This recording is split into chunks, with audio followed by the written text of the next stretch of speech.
Kita sudah tidak asing lagi dengan slogan kegagalan adalah awal dari kesuksesan.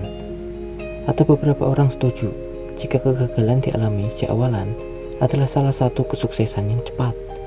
Akan tetapi, kegagalan memang rasanya tidak mengenakan. Namun kenyataannya, orang yang berhasil saat ini karena telah melewati kegagalan terlebih dahulu kan? Coba kita melihat di kehidupan ini, tidak ada yang sukses tanpa kegagalan. Dan jika kegagalan dialami sejak muda misalnya, memang benar akan terasa sakit rasanya. Bayangkan, jika teman-teman sebaya Anda lagi senang-senangnya bermain, hiburan kemana-mana, namun Anda malah merasakan kehilangan uang, kehilangan tabungan, bahkan bisa juga sampai mempunyai hutang karena kegagalan membangun usaha misalnya.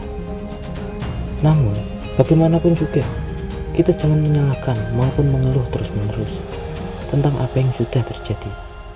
Sebenarnya, kegagalan itu bukanlah menjadikan Anda rendah, namun meningkatkan level Anda.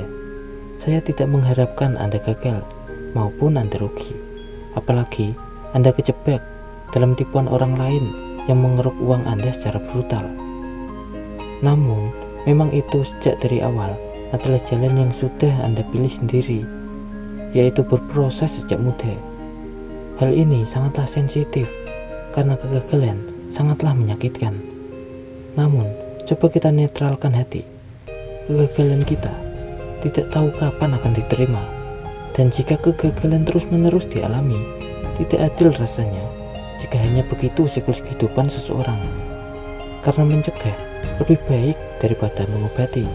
Untuk itu, pengetahuan, pendidikan, ilmu sangatlah penting. Namun, jangan lupa perilaku juga sangatlah penting. Mengapa begitu? Orang yang mempunyai ilmu keuangan baik, namun perilakunya salah tentang uang, bisa menyebabkan guncangan minus keuangan. Peristiwa seperti itulah yang disebut juga dengan kegagalan. Tapi kegagalan tersebut bukanlah akhir dari perjuangan. Kegagalan itu hanyalah belum berhasil saja. Ada benarnya juga kegagalan sebagai awal dari naiknya strata ekonomi seseorang. Namun, tidak adil rasanya jika hanya begitu saja. Yang adil bagaimana? Jika kegagalan itu diterima, lalu dia belajar dari pengalamannya, belajar lebih giat, mencari kesalahan apa yang harus diperbaiki, lalu melakukan lebih baik lagi agar tidak jatuh pada kesalahan yang sama.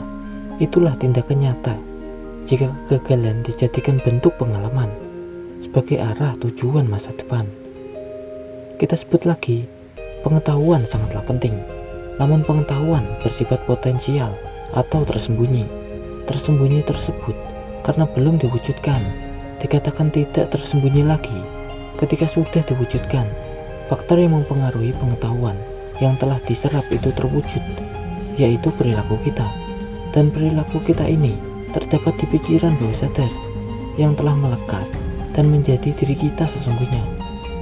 Inilah faktor yang krusial, karena pikiran bawah sadar tidak terlihat, namun mempengaruhi diri kita. Jadi ada baiknya kita paham akan hal ini. Pengetahuan bisnis bagus, namun perilaku malas, sulit pengetahuan itu terwujud. Pengetahuan bersosialisasi bagus, namun sikap sering menyalahkan, suka menghina, pengetahuan itu tidak terwujud. Pengetahuan tentang bangkit dari kegagalan, namun attitude masih sama seperti yang dulu, bisa gagal lagi, dan lain sebagainya. Itulah yang mempengaruhi kualitas kita sesungguhnya.